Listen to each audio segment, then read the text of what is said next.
Magandang araw po sa inyo, Sir Blair.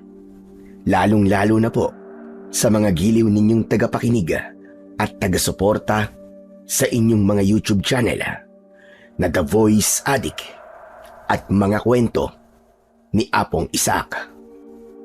Ang kwentong aking ibabahagi ay nangyari taong 1994. Dalawa po kami ng kapatid kong si Leo ang nakaranas ng nakakakilabot na karanasang hinding-hindi po namin makakalimutan.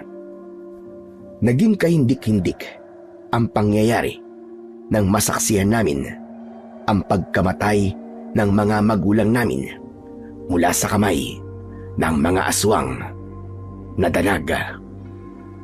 Yun po ang dahilan kung bakit naging manunugis kami ng mga aswang.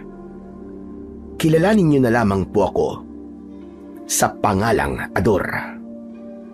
At ito ang aking kwento. Kuya, bakit kaya wala pa si nanay at tatay? Baka tinatapos ng nilang trabaho nila sa kaingin. Kaya kumain ka na dyan, sige na. Mamaya lang baka nandito na din sila. Pero Kuya Ador, ngayon lang nangyari ito sa kanila. Kinakabahan ako.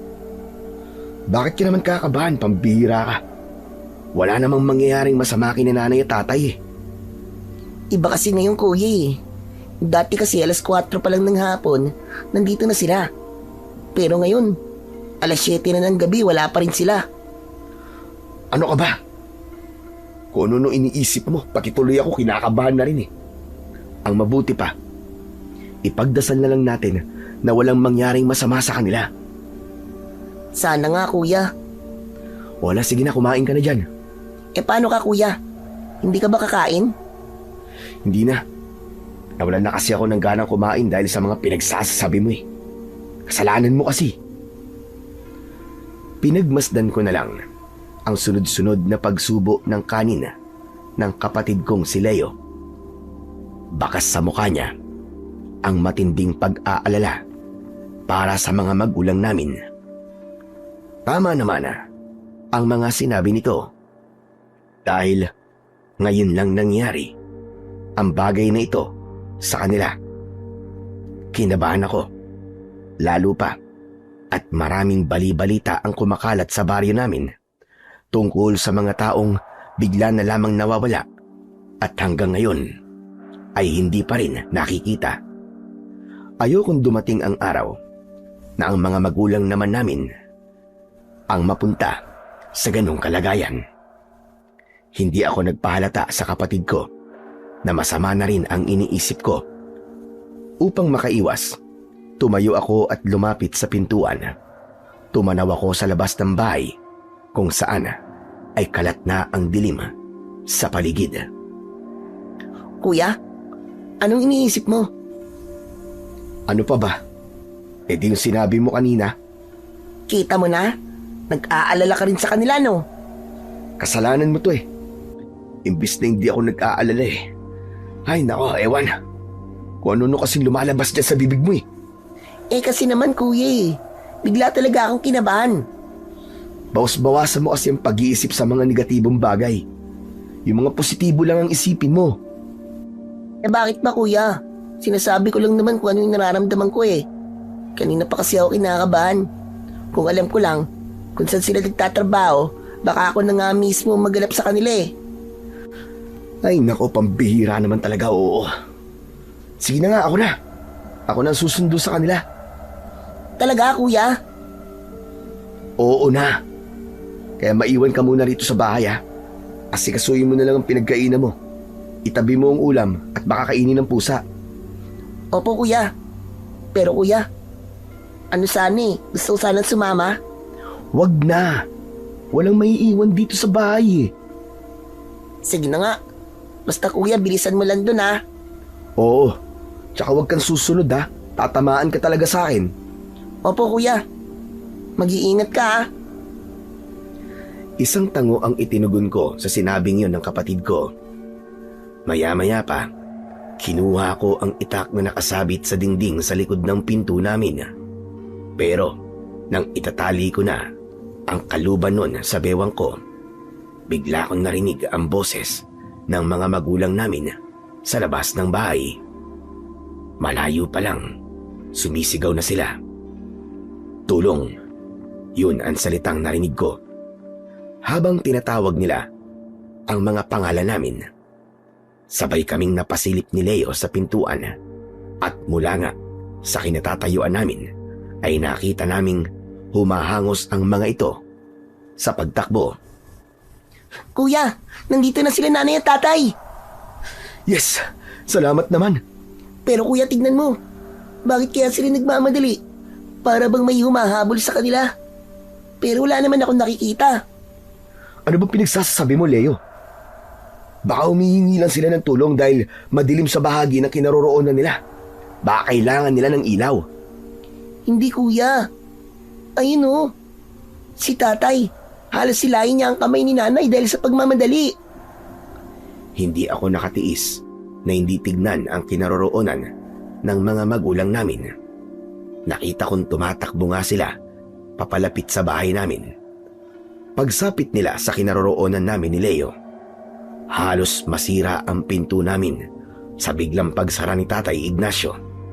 Si Nanay Milin naman nanginginig ang kanyang mga kamay nang hawakan niya ang mga braso namin. Namumutla ang labi niya at hinahabol niya ang sarili niyang hininga na para bang matagal na silang tumatakbo ni Tatay. Nay, ano po nangyari sa inyo ni Tatay? Sinabi ni Nanay na bilisan daw naming magtago sa ilalim ng katre at kahit na ano daw ang mangyari ay wag na wag kaming lalabas doon. Umiiyak si Nanay at panay ang yakap niya sa amin. Paulit-ulit niyang sinasabi na mahal niya raw kami ni Leo. Sa pagkakataong yun, bigla na akong kinabahan. Para bang nagpapaalam na siya sa amin. Kaya naman, nagtanong ulit ako sa kanya dahil naguguluhan ako sa mga ikinikilos nila ni Tatay. Nay, bakit po kami magtatago sa ilalim ng katre? Ano po ba nangyayari sa inyo, Nay? Siya nga naman po, Nay. Tsaka si tatay, bakit po inarangan niya po ng kahoy ang mga bintana? Inawat ni Nanay ang iba pang sasabihin ni Leo. Sinabi niya sa amin na wala na raw oras para magpaliwanag. Sundin na lang daw namin ang utos niya. Maya-maya pa, si Tatay naman ang lumapit sa amin. Humingi raw kami ng tulong kay Ninong Fred. Kung sakali raw na may mangyaring masama sa kanila, ay sa kaibigan niya raw kami lumapit. Ano po ba kasing dahilan at nagkakaganyan po kayo, Nay? Tatay! Si Tatay ang sumagot. Sinabi niya na meron daw silang nakitang mga aswang na pumatay sa lalaki kanina. Sa kasamaang palad, nakita raw sila ng mga aswang na yon at ngayon nga ay hinahabol sila. Sinikap daw nila na mailigaw ang mga nilalang na humahabol sa kanila. Pero mabibilis daw tumakbo ang mga aswang kesa naman daw mamatay sila nang hindi kami nakikita. Kaya nagmamadali silang umuwi para magpaalam. Tay, wala pong mangyayaring masama sa inyo. Lalaban po tayo. Huwag po kayo matakot sa mga aswang. Ngunit sumigaw ng malakas si Tatay. Kaya tumigil sa pagsasalita ang nakababata kong kapatid na si Leo. Sinabi ni Tatay na wala silang laban sa mga aswang na humahabol sa kanila dahil lubhang malalakas ang mga ito. Tanging si Ninong Fred lang daw ang makakatalo sa kanila dahil isa raw manunugis ng aswang ang kaibigan niya at may kasanayan pagdating sa pakikipaglaban sa mga kampon ng kadiliman. Magsasalita pa sana ulit si Leo nang bigla kaming natigilan nang may biglang kumaluskos sa labas ng bahay namin. Tay, tumakas na lang po tayo. Tara na po! Nay! Umiling si Tatay. Kahit saan daw kami magtago, ay mahahanap at mahahanap pa rin daw kami ng mga aswang. Isa pa, huli na raw para tumakas dahil napapalibutan na ng mga aswang ang bahay namin. Maya-maya pa, hiniklas niya ang mga braso namin ni Leo at dinala niya kami sa loob ng silid namin. Itinulak niya kami na pumasok sa ilalim ng katre. Nakiusap si tatay na huwag kaming tumutol sa gusto nilang mangyari ni nanay. Handa raw silang mamatay, alang-alang sa kaligtasan namin. Kahit naguguluhan kami ng mga oras na yon, sumunod kami sa utos nila. Hinayaan naming harapin nilang mag-asawa ang mga nilalang sa labas ng bahay. Maya-maya pa, dali-daling kumuha ng asin sa kusina si nanay at isinaboy niya yon sa ilalim ng katring pinagtataguan namin ni Leo. Halos mabingi ako sa malakas na tibok ng puso ko, lalo na nang kumuha si tatay ng itak at mahigpit na hinawakan yon.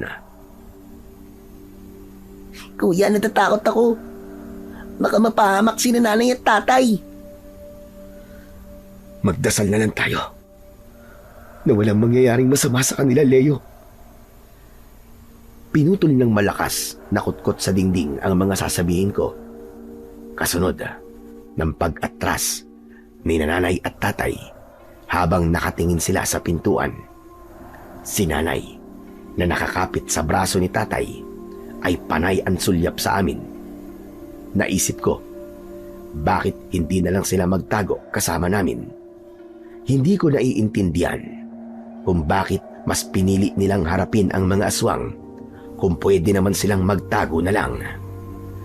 Pagkalipas ng 5 minuto, dumagundong ang pagpalandra ng pinto sa loob ng bahay namin.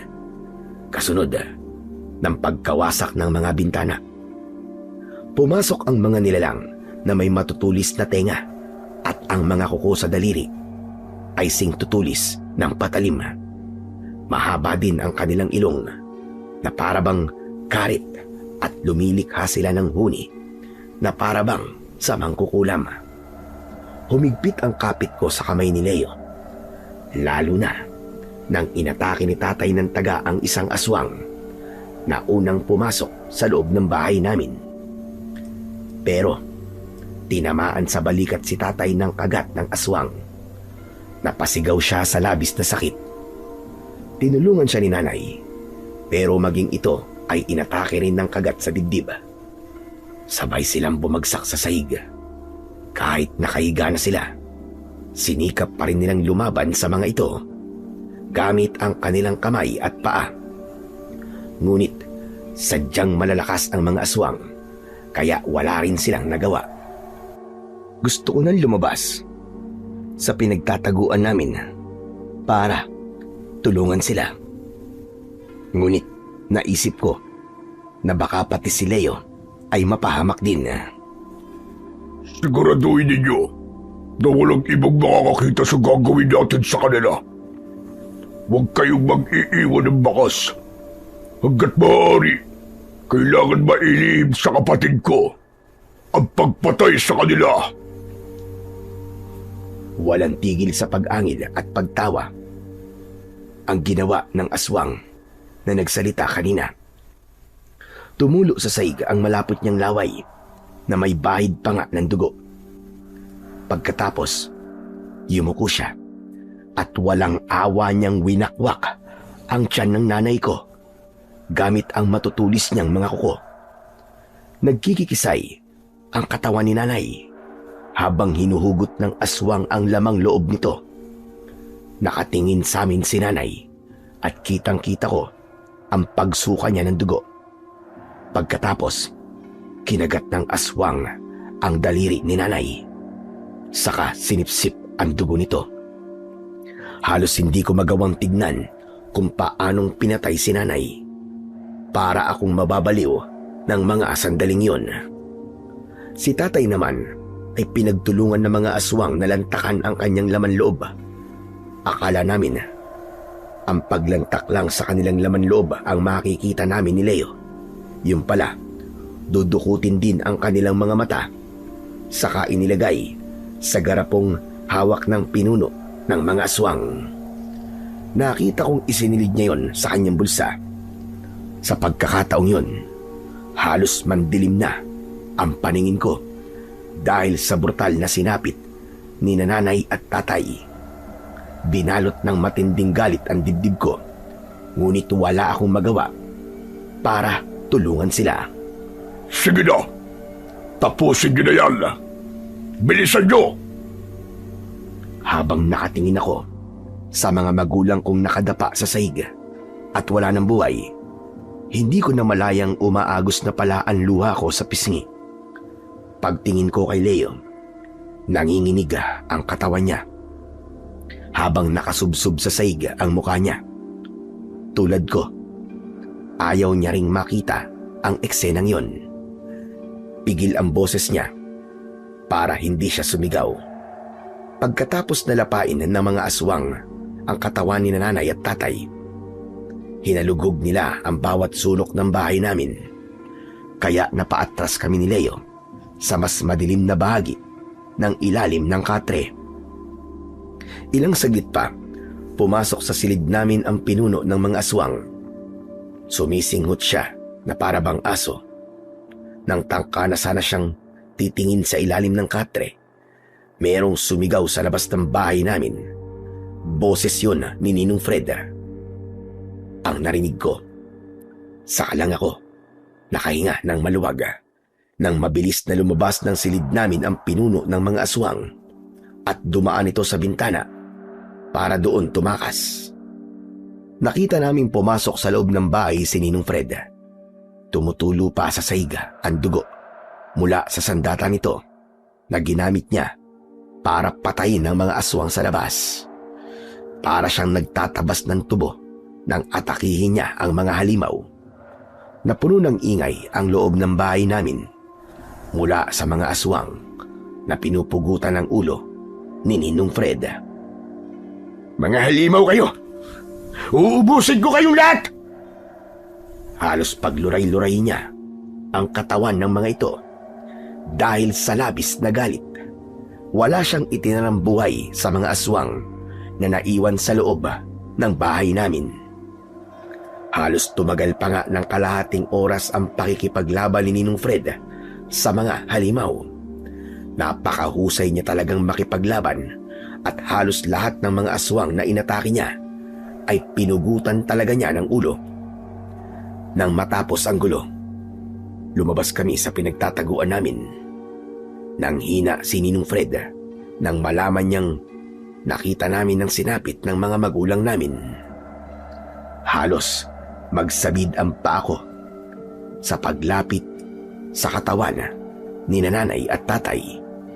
Hindi ko mahawakan ng kanilang katawan dahil naliligo sila sa sarili nilang dugo. Nay! Tay! Mga magulang ko! Bakit? Bakit nangyari sa inyo? Kaya pala kinakabahan ako kanina. Dahil mangyayari ito sa kanila, kuya. Nay! Tay, gumising po kayo! Nay! Tay! Patawarin niyo ako, mga inaanak. Kung nahuli ako ng dating, hindi ko sila nailigtas. Magbabayad ang mga hayop na yun, Ninong. May dalawa pa pong nakatakas kanina. Papatayin ko silang lahat. Wala man lang kaming nagawa para ipagtanggol ang mga magulang namin. Kuya, paano na tayo nito ngayon? Wala na sila nanay at tatay. Diyos ko, bakit ba nangyari sa kanila ito? Wala ba silang nasabi sa inyo? Nakita raw po nilang may pinatay na tao. Ang mga aswang na yun, hinabol daw po sila. Maaaring nakita nila ang ginawa ng mga aswang sa biktima. Kaya naman hinabol sila. Kanina pa po namin sila iniintay. At nang dumating po sila, takot na takot po sila. Sigurado akong sinubukan ng mga magulang nyo na lumaban sa kanila. Kaya lang, dito sila inabutan ng mga aswang na kung tawagin ay danag. Aswang na danag? Yun po ba ang tawag niyo sa mga aswang na umatake kanina? Sa mga magulang ko? Oo, Ador. Sila ang mga aswang na kumakain ng mga daliri ng tao at pagkatapos ay sisip-sipin nila ang dugo mula roon. Mang Fred, nakita ko rin po na dinukot po ng pinuno ng mga aswang ang mga mata po ni nanay at tatay. Saka po niya inilagay sa garapo na dala niya. Ano pong dahilan? At ginawa po yun ng pinuno ng mga aswang. Ginagawa talaga nila yon sa mga nagiging biktima nila. Bilang koleksyon. Hindi po isang bagay ang mga mata ng mga magulang namin, Ninong Fred. Para gawin nilang koleksyon, mga hype sila. Humanda silang lahat sa akin. Dahil papatayin ko talaga sila. Sinusumpa ko. Uubusin ko ang lahi nila. Maghihiganti ako. Ako rin. Maghihiganti rin po ako sa kanila, Mang Fred. Tumigil kayong dalawa. Hindi nyo alam kung anong kakayahan ng mga aswang na danag.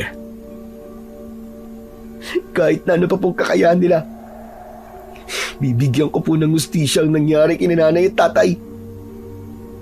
Hindi mo alam ang sinasabi mo, Ador. Hindi yun ganun kadali. Ang kailangan yung magkapatid ay paghandaan sila. Para sa susunod na pagsalakay ng mga aswang na danag, kaya nyo nang ipagtanggol ang mga sarili nyo laban sa kanila. Sige po, gagawin ko po ang mga sinabi niyo, Ninong. Ngunit, sa tulong niyo po, Huwag mo na munang isipin yun, Ador. Ang isipin nyo kung paano natin maililibing ang katawan ng mga magulang nyo nang walang nakakaalam. Bakit po, Mang Fred? Hindi po ba pwedeng bigyan ng maayos na libing ang mga magulang namin? Sa kasamang palad, hindi, Leo. Sapagkat malalagay sa panganib ang buhay ninyo. Malalaman ng mga aswang na may anak ang mag-asawang pilas lang nila. sinasabi niyo po bang magtatago na lang po kami? Pansamantala lang naman yun, Ador. Kailangan nating umalis sa lugar na to bago pa makarating sa mga aswang ang tungkol sa inyo magkapatid. Paano po ang bahay namin? Na mayroong bangkay ng mga aswang. Madali lang yan. Susunugin natin ang mga yan kasama ang bahay nyo. Ninong, wag naman po ganun, ayoko. Eh, anong gusto mo? Pagsimulan ng investigasyon ng mga pulis? Pagkatapos malalantad sa mga aswang na dalag ang tungkol sa inyo magkapatid. Hindi ko hahayaan mangyari yun. Puprotektahan ko kayo kahit na anong mangyari. At ito lang ang naiisip kong paraan para mailigtas kayong dalawa. Palalabasin niyo po? Napatay na po kami. Ganun na nga. Saka na lang natin aayusin ang lahat kapag nakabalik na tayo ulit sa baryong ito. Parang naiintindihan ko na po ang ibig sabihin ni Mang Fred, Kuya. Nang maipaliwanag ni Ninong Fred sa akin ang tungkol sa plano niya, sumang-ayon ako. Kahit masakit sa loob ko na mabubura ng tuluyan ang masasayang alaala namin sa bahay na yon. Inilibing muna namin ang katawan ng mga magulang namin. Pagkatapos, sinunog namin ang aming tirahan. Habang pinanonood ko ang unti-unting pagtupok ng apoy sa bahay namin, para na rin gumuho ang mundo ko, pati na ang pangarap ko para sa mga magulang namin. Umiiyak kami pareho ni Leo habang nakatayo sa tapat ng puntod ni nanay at tatay. Kuya, wala na talaga sila. Iniwan na nila tayo. Hindi sila umalis, Leo. Nasa tabi lang natin sila. Paano na tayo niyan, Kuya? Huwag kayong mag-alala. Ako na ang bahala sa inyong dalawa magmula ngayon. May bahay ako sa baryong pupunta natin. Saan po? Sa baryo ng Anaw. Kahit papano, ligtas kayo ron. Alam kong ito rin ang gusto mangyari ng kaibigan kong si Ignacio, ang tatay nyo. Talaga po bang kailangan nating umalis dito, Ninong? Oo, Ador. Tara na. Magpaalam na kayo sa mga magulang nyo. Mas masakit gawin Na kailangan na naming magpaalam sa mga magulang namin. At sa isang iglap, nagbago ang takbo ng buhay namin ni Leo. Mabuti na lang at hindi kami iniwan ni Ninong Fred. Sinamahan niya kami hanggang sa huli. Halina kayo. Kailangan na nating umalis sa lugar na ito. Kuya, tara na. Naunang naglakad si Ninong Fred. Saka kami sumunod sa kanya. Wala kaming nadala kahit isang gamit. Iniwan naming lahat sa baryo ng Santa Mabini. Tinaak namin ang daan papasok sa Kakahuyan. Tinawid namin ang 2 bundok bago kami nakarating sa bahay ni Ninong Fred. Nakatayo yun sa gitna ng Kakahuyan na malapit sa ilog. Pumasok kami sa loob ng kubo at inilapag ni Ninong Fred ang kanyang sandatang itak sa lamesa. Saka siya nagparikit ng apoy sa kalan. Dito na tayo maninirahan pansamantala. Kapag nasanay na kayo sa lugar na to, marami na kayong matututunan. Gusto ko po matuto sa inyo, Ninong Fred. May tamang oras para dyan, Ador. At dito tayo magsisimula. Sa ngayon, unahin na muna ninyong maghanap ng trabaho sa lugar na ito para mabuhay. Ano naman pong trabaho? Ang nababagay po sa amin ni Kuya Ador, Mang Fred. Tamang-tama. May malawak na pataniman ng puno ng ilang-ilang. Ang kaibigan ko si Daniela. Sa kanya ko kayo ipapasok. Ano pong trabaho yun? Tagapitas ng bulaklak ng ilang-ilang. Mamimitas lang po kami ng bulaklak ng ilang-ilang? Aba, magaan lang pong trabaho yun ah. Kayang-kaya ko po yun. Oo naman. Kayang-kaya ninyong dalawa yun ni Ador. Pagkatapos po, tuturuan niyo na po ba akong magsanay sa paghawak ng sandata? Kagaya ng sinabi ko, hindi ngayon ang tamang oras para dyan. Kailan pa po? Kapag nandiyan na po ba ulit ang mga aswang na danag? Ador, ang pagsasanay sa paghawak ng sandata ay hindi magiging madali. Sa nakikita ko sa'yo, masyado ka nagpapatalo sa galit mo. Bakit hindi po ako magpapatalo sa galit ko? Sa harapan po namin mismo ni Leo, pinatay po ng mga aswang na yun ng mga magulang namin. Wala man lang po ba kaming gagawin para ipaghiganti sila? Kung ganun, bakit wala kang ginawa para ipagtanggol sila? Bakit mo sila pinanood lang?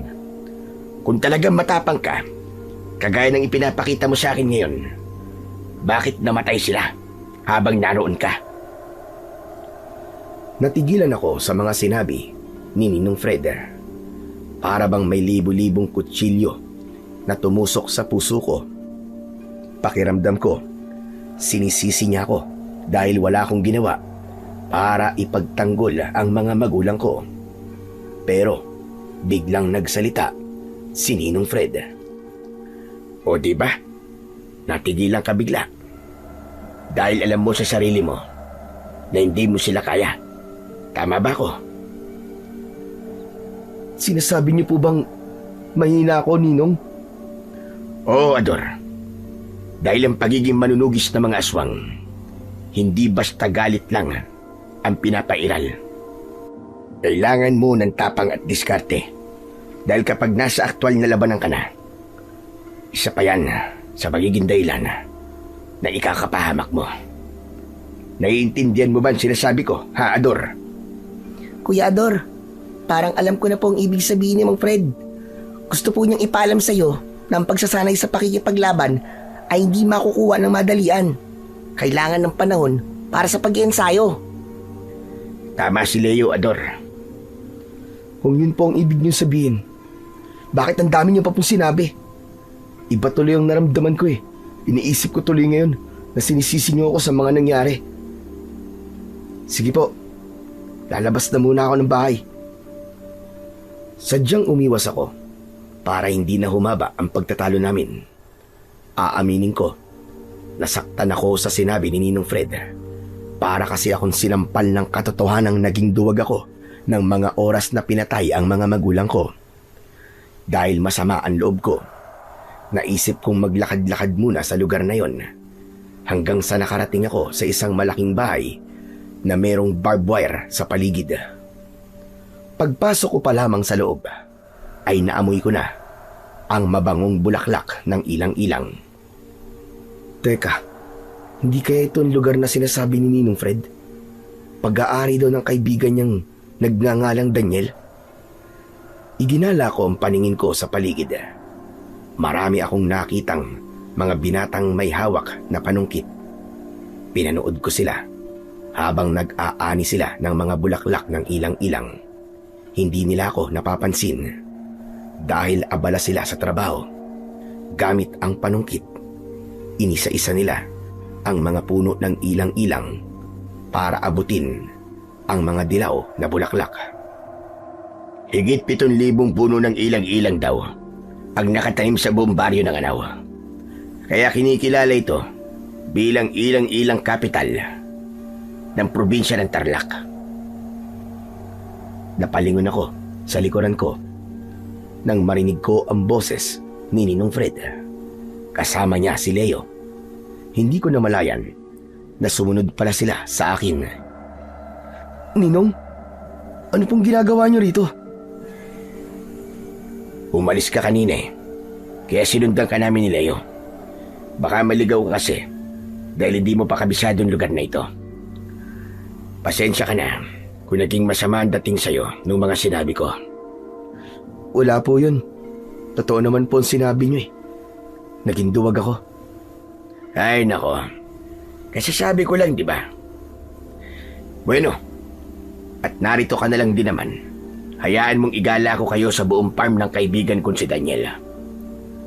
Mang Fred, ang ganda po rito. At ang bango. Ang dami pong bulaklak sa paligid. Tama ka, Leo. Sinadya talaga na maganda ang lugar na to para sa mga customer na bibisita dito. Lumapit kami sa isang bahay na gawa sa kawayan. May mahabang lamesang nakatayo sa harapan ng kubo. Naroon nakalatag ang malalaking bilao. Nakalagay ang mga naani na mga bulaklak ng ilang-ilang. Dito, pipiliin ang mga bulaklak ng ilang-ilang para gawing langis. Pagpitas ng bulaklak, didiretso yun dito para ipaghiwalay ang mga bulaklak na pwede nang ilagay sa mga dapat nilang kalagyan. Sinabi niyo po na ang bulaklak po ng ilang-ilang ay ginagawang langis? Oo, Leo. At dito ko kinukuha ang libreng langis na ginagawa ko naman pangontra sa mga aswang na danaga. Takot sila sa amoy ng bulaklak ng ilang-ilang. Bakit po takot sila? Dahil nahihirapan silang huminga. Manghihina sila at hindi basta-bastang makakapagpalit ng anyo. Kaya po ba dito niyo po kami gustong magtrabaho ni Kuya? Nakuha mo, Leo.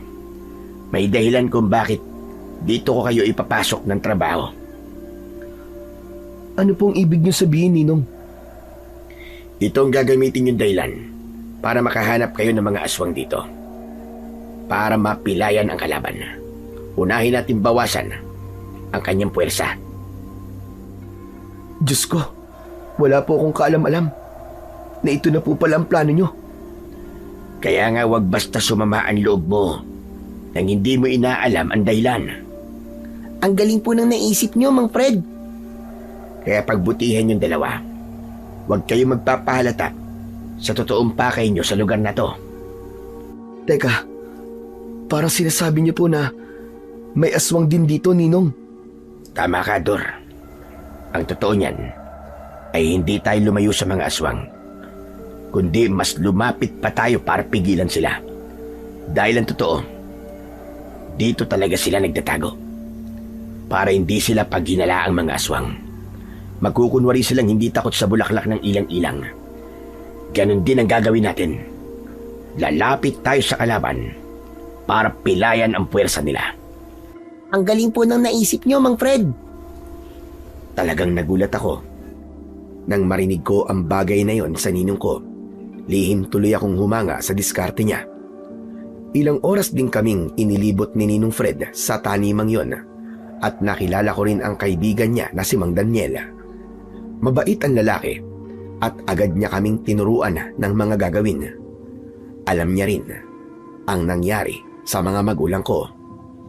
Marami akong natutunan sa lugar na yon, lalo na ang tungkol sa bulaklak ng ilang-ilang. Pati na kung paanong gawin ang langis mula sa bulaklak. Dahil sa taglay na bango ng langis ng ilang-ilang, ginagawa rin itong pabango. Ibinibenta nila ang mga ito sa kanilang mga suki. Ang hindi alam ng marami, ang pabangong gawa sa bulaklak ng ilang-ilang ay kaya palang pumatay ng mga aswang.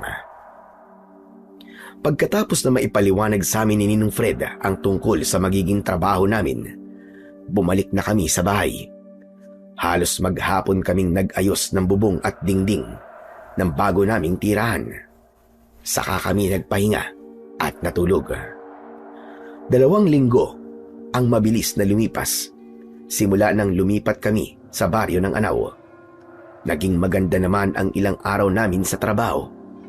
Pagsapit ng hapon, dumating na ang araw na pinaka hinihintay namin ni Leo. Ang turuan kami sa paghawak ng sandata. Ador, sa'yo ito. Anong tawag po sa sandatang to, Ninong? Ang sandatang yan ay tinatawag na Chris. Magandang armas yan, lalo na sa malapitang pag-atake. Halos kasing talim yan ng blade. Yung para naman po sa akin, Mang Fred. Sa'yo naman itong latigo. Ingatan mo ito, Leo. Pag-aari pa ito ng lolo ko. Teka, bakit po latigon sa akin? Bagay lang yan sa edad mo at sa katawan mo. Payat ka at hindi mo kayang makipagsabayan ng dikitang laban.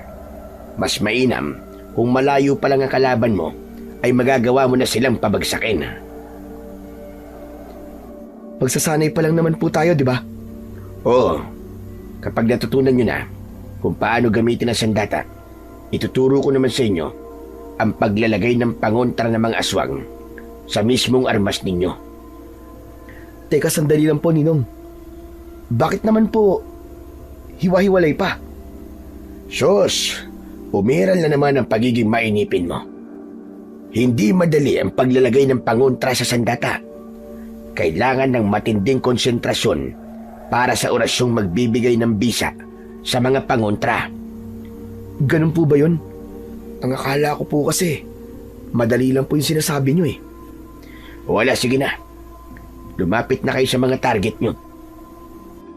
Agad akong lumapit sa target na ginawa ni Ninong Fred para sa akin. Isang sako na merong laman na bato sa loob.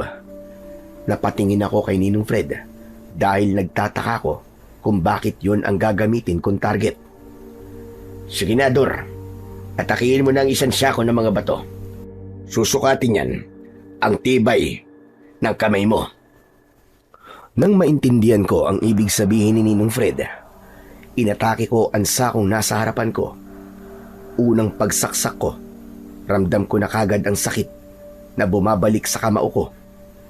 Dahil matigas ang inaatake ko, parang gusto ko nang sumuko. Lumapit sa akin si Ninong Fred at nagsalita siya. Anong pumipigil sa iyo, Ador? Bakit hindi mo isipin na ang sako na yan ay ang aswang na pumatay sa mga magulang mo? Pero masyado po matigas to, Ninong. Hindi pa yan ang mararanasan mo sa oras na makaharap mo na ang pinuno ng mga aswang. Umalis si Ninong Fred sa tabi ko at hinayaan niya akong atakihin ang sako. Sinunod ko ang sinabi niyang isipin kong aswang ang sakong nasa harapan ko. Kaya naman, Bumugso ang galit sa dibdib ko nang saksakin ko ang sako gamit ang sandata kong Chris. Malakas akong sumigaw at magkasunod na saksak ang ginawa ko. Hindi ko namalayan na dumudugo na pala ang kamay ko dahil napapasama ang kamao ko sa tumatama sa mga bato. Inawat lang ako ng kapatid kong si Leo. Kuya, tama na! Tama na kuya, dumudugo na ang kamay mo! Pabayaan mo siya, Leo. Pero Mang Fred, Ang pag-iensayo mo ang gawin mo. Pabayaan mo ang kuya mo. Hala, sige na. Patamaan mo na ang mga lata gamit ang latig mo. Sige na, Leo. Huwag mo akong alalahanin. Kaya ko to. Muli kong ipinagpatuloy ang pag-atake sa sako. Si Leo naman, lumapit siya sa mga nakahanay na lata na siyang patatamaan niya ng latigo. Buong maghapon kaming nagsanay sa paghawak ng sandata. Pagod na pagod kami, pero hinayaan kami ni Ninong Fred na gawin ng mga bagay na inuutos niya. Pagsapit ng gabi, palitan kami ni Leo ng panggagamot sa mga tinanmo naming sugat sa katawan. Habang si Ninong Fred naman ay nakatayo sa may pintuan. O ano? Ngayon alam niyo na hindi madali ang pagsasanay. Ninong, talaga po bang kailangan po ito sa mga dapat namin pagandaan ng kapatid ko? Oo, Dor. Dahil hindi magiging madali ang haharapin ninyong panganib. Hala, sige na. Magpahinga na kayong dalawa. Bukas na lang ulit tayo mag-usap. Nang gabing yun, ay mabilis kaming nakatulog. Ilang linggo pa ang lumipas bago namin natutunan ang paghawak ng mga sandata. Maraming ipinagawa sa amin at talagang nasukat pati ang lakas namin ni Leo. Hanggang isang umaga, nagising kami ng kapatid ko dahil sa mga bao ng nyug na tumama sa muka namin. Yun na pala ang simula ng pagsusukat sa pagiging alerto namin sa paligid. Pagbalikwas ko ng bangon, nasalo ko agad ang lahat ng mga bao ng niyog na tatama sana sa mukha ko. Ganon din si Leo, na bagamat nagulat din, ay agad na nakaiwas sa mga baong lumilipad. Nang maubos ang mga bao sa kamay ni Ninong Fred, nagsalita ito habang maaliwalas ang mukha niya.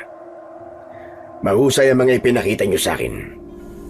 Sunod naman ay ang paglalaban nating tatlo. Ano po?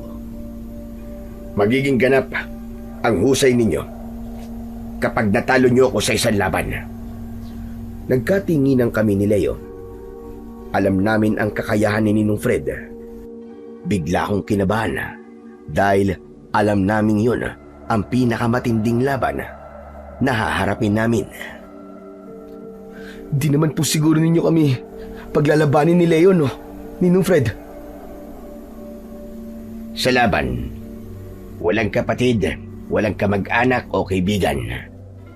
Dahil marami mapapahamak kapag iniisip ang kaugnayan sa kalaban. Maglalaban kayo na hindi masyadong masasaktan ng isa't isa. Kumbaga parang alalay lang. Yun ang pag-aaralan ninyong dalawa. Paano po yun? May kakayahan ng aswang dalaga na gamitin ang kahinaan ng kalaban. Kapag nalagay kayo sa ganung sitwasyon, alam niyo na ang gagawin. Kailangan ninyo maglaban para mailigtas ang bawat isa. Kung walang kontrol ang kalaban, ang higit na nakakaunawa, ang siyang magpapasensya. Naiintindihan ko po kung anong ibig niyo sabihin, Ninong Fred. Mabuti naman. Wala, sige na, kumilos na kayo. Dalhin nyo na ang sandata ninyo. Agad kaming sumunod kay Ninong Fred. Naabutan namin siyang naghihintay sa gitna ng bakuran. Nakita kong may hawak siyang arnis na madalas niyang ginagamit kapag nag-e-ensayo siya noon. Kaya, natiyak ko na yun din ang gagamitin niya laban sa amin. Agad kaming pumosisyon gamit ang sandata namin. Nagpakiramdaman kaming tatlo kung sino ang unang aatake. Unang sumugod si Leo. 2 suntok ang pinakawalan nito, kasunod ng paghampas niya ng latigo. Pero hindi yun tumama sa katawan ni Ninong Fred at pinalo niya sa puwet si Leo. Aray! Ang sakit naman po ng palo nyo, Mang Fred! Kaya nga galingan mo. O ikaw, Ador, tatayo ka na lang ba dyan? May talim po ang Chris ko. Baka mamaya, Ninong, masugatan ko kayo eh. Huwag ka nang mag-isip ng kung ano-ano. Gawin mo sinasabi ko sa'yo. Hindi na ako nag-aksaya ng oras. Mabilis akong lumapit sa kanya at inatake ko siya ng saksak gamit ang sandata ko. Mabilis siyang umiwas at gumanti kagad siya sa akin ng palo sa braso ko. Hindi ko yun ininda at muling bumugso ang galit sa dibdib ko. Ginamit ko ang turumpo kong pag-atake. Tinamaan ko siya sa kanyang braso. Nasugatan siya at bumakas ang pagtataka sa muka ni Ninong Fred. Paano ba yan? Tinamaan ko kayo, Ninong. Sige lang, basta't kontrol lang ang pag-atake. Pagkasabi niya, siya naman ang umatake ng palo sa akin. Mabilis kong naiwasan yon at gumanti ako ng sipa sa sikmura niya. Halos sumadsad ang paa niya sa lupa dahil sa malakas kong pag-atake sa kanya. Si Leo naman, nanood na lang sa aming dalawa at tuwang-tuwa sa nakikitang pakikipaglaban ko kay Ninong Fred. Wow! Ang galing mo na, Kuya Ador! Naunahan lang niya ako. Ninong, parang humihina na po yata kayo ngayon ah. Huwag kang masyadong mayabang. Hindi pa tapos ang laban. Tignan po natin kung sino po ang unang babagsak sa ating dalawa. Dahil sa sinabi ko, mabilis na lumapit sa akin si Ninong Fred. Kaliwa at kanan na palo ang ginawa niya sa akin na mabilis ko namang naiwasan. Sa pag-ikot ko para gumanti sa kanya, niloko ko siya. Akala niya sasaksakin ko siya ng Chris. Ang hindi niya alam, paa ko ang tatama sa kanyang muka. Bumaligtad siya at bumagsak sa lupa. Nilapitan ko siya at inilihad ko ang kamay ko sa kanya. Nang hahawakan na niya ang kamay ko, hinila niya ako para sana atakihin ng palo ng kawayan niya. Ngunit naging matigas ang kamay ko. Hindi ko ininda ang magkakasunod na palong tumama sa braso ko. Sa halip, hinila ko ang kamay niya at nabuhat ko siya para itapon. Pero tumapik siya ng 2 beses sa braso ko bilang pagsuko sa laban namin. Tama na! Tama na! Magandang pinakita mo, Ador. Kuya, nakapasa ka sa pagsubok. Nang ibaba ko si Ninong Fred, nagsalita ito habang nakatingin kay Leo. Ngayon, kayong dalawa naman na maglaban. Po? Hindi po namin kailangan maglaban ni Leo, Ninong. Kailangan. Para sa inyong dalawa rin to. Talaga po bang kailangan yun? Eh, ang galing-galing na po ni Kuya eh. Leo, ang isipin mo ay ang kakayahan mo. Hindi yung galing ng kuya mo. Hala, sige na. Maganda na kayo. Sige, pumapayag po ako sa gusto niyo mangyari. Kuya naman eh. Huwag ka matakot sa kapatid mo, Leo. Kapag nasa tunay kayong laban, walang puwang ang takot. Bakit po ba gusto niyo maglaban kaming dalawa ni Kuya Ador? Dahil gusto kong maging handa kayo sa mga posibleng mangyari sa inyo. Wala na kami nagawa nang pumunta sa gitna ng bakuran si Ninong Fred. Ayoko sanang gawin yon dahil baka masaktan ko si Leo. Pero alam ko na mayroong dahilan kung bakit gusto niyang gawin namin yon. Alam ko rin na lamang ako sa kapatid ko dahil nakita ko siya sa pagsasanay niya. Ngunit nagulat ako dahil sa unang paglalaban namin, tinamaan niya agad ako ng dulo ng latigo sa braso ko. Nakita ko ang pamumula sa balat ko. Aba! Nagpapanggap ka lang yata, Leo, na wala kang kakayahan ah. Hindi Kuya, talagang mas mahusay ka sa akin. Sige nga, subukan nga natin. Una akong umatake kay Leo gamit ang Chris. Iwinasiwas ko yun sa ere para patamaan din siya sa braso niya. Ngunit mabilis niyang naiiwasan ang bawat pag-atake ko. Sa una, nagtataka ko dahil hindi ko alam na mabilis pala siyang kumilos. Hindi ko inasahang sa pag-ikot niya, tatama pala ang latigo niya sa leeg ko. Bumagsak ako sa lupa, kaya natigilan si Leo. Bumakas ang takot sa muka ng kapatid ko. Akma sana natutulungan niya ako, ngunit biglang nagsalita si Ninong Fred. Wag! Pabayaan mo siya, Leo. Mang Fred, bakit po? Sa totoong laban, walang ibang tutulong sa kanya kundi ang sarili niya. Kung natalo mo siya, marahil matatalo rin siya ng mga aswang. Hindi ako magpapatalo sa mga aswang. Kapatid ko po si Leo. Kaya nag-aalala po kung baka masaktan ko siya. Pero sinaktan ka na niya, di ba? Nangangahulugang mas matibay ang loob ng kapatid mo kaysa sa'yo. Mabuti naman po at mas patibay ang loob ng kapatid ko kaysa sa akin. Pero maglalaban po kami hindi bilang magkatunggali. Bahagi lang po ito ng pagsasanay. Kaya hindi niyo po kami pwedeng ipagkumpara sa isa't isa, Ninong. Dahil ang magkapatid, nagtutulungan. At hindi dapat naglalaban. Tila ba may bahagi sa pagkatao ni Ninong Fred ang nasaktan nang banggitin ko ang salitang kapatid. Ngunit hindi ko yun pinansin dahil handa kong patunayan na kaya ko nang lumaban sa mga aswang. Mabilis akong tumayo dahil aaminin ko na pikon ako sa galing ni Leo. Hinusgahan ko ang kakayahan niya, kaya naman ipapakita ko sa kanila na meron din akong kakayahan. Lumapit ako kay Leo, saka ko muling itinutok sa kanya ang hawak kong sandata. Umatras si Leo at pinaghandaan ang sunod kong pag-atake. Ginamit ko sa kanya ang kakaiba kong diskarte. Pang-uuto ang ginawa ko. Kaya naman, madalas ko na siyang tamaan ng kamao ko sa kanyang katawan. Hindi ko siya ginamitan ng Chris. Kamao ang ginamit kong panlaban sa kanya. Hindi na nakatama sa akin si Leo, ngunit kakaiba pa rin ang husay na ipinakita niya sa akin. Sa huli, sabay kaming bumagsak sa lupa. At bilang pagpapakita, natabla ang laban naming magkapatid. Sa sobrang tuwa ni Ninong Fred, napapalakpak siya habang lumalapit sa amin. Ayos! Mahusay ang ipinakita niyong dalawa. Hala, sige na. Tapos na ang pagsasanay sa ngayon. Handa na kayo sa totoong laban. Sabay kaming tumayo ni Leo at nagyakap kaming dalawa. Pagkatapos naming malampasan ng pagsubok, nagtungo naman kami sa trabaho namin para magtinda ng bulaklak ng ilang-ilang. Pagdating namin doon, naabutan naming hinihintay kami ni Mang Daniel.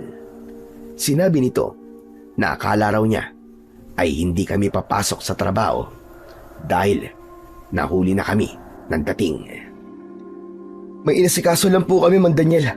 Pasensya na po kayo. Tumango si Mang Daniel at iniabot niya sa amin ang panungkit. Itinuro niya ang dalawang mataas na puno ng ilang-ilang para simulan ang pagsungkit sa mga bulaklak. Pagkatapos naming anihin ang mga bulaklak, tinuhog namin yon na para bang sampagita. Marami ang bumibili ng mga bulaklak ng ilang-ilang dahil naniniwala silang pangontra yon sa mga masasamang elemento. Maya-maya pa ay muli kaming lumapit sa isa pang puno ng ilang-ilang. Nakita ko ang maraming kumpul ng mga bulaklak na hindi kayang abutin ng panungkit namin at kailangan talagang akyatin.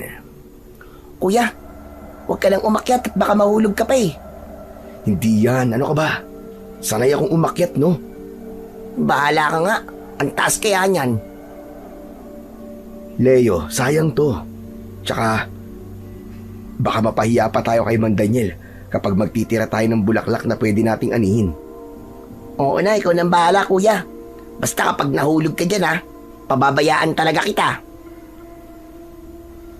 Hindi na ako napigilan ni Leo. Mabilis akong umakyat.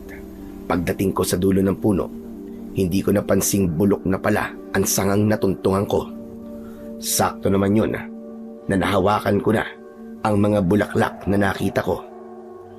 Bumagsak ako kasama ng mga bulaklak ng ilang-ilang at napanganga ko sa sobrang sakit ng katawan ko.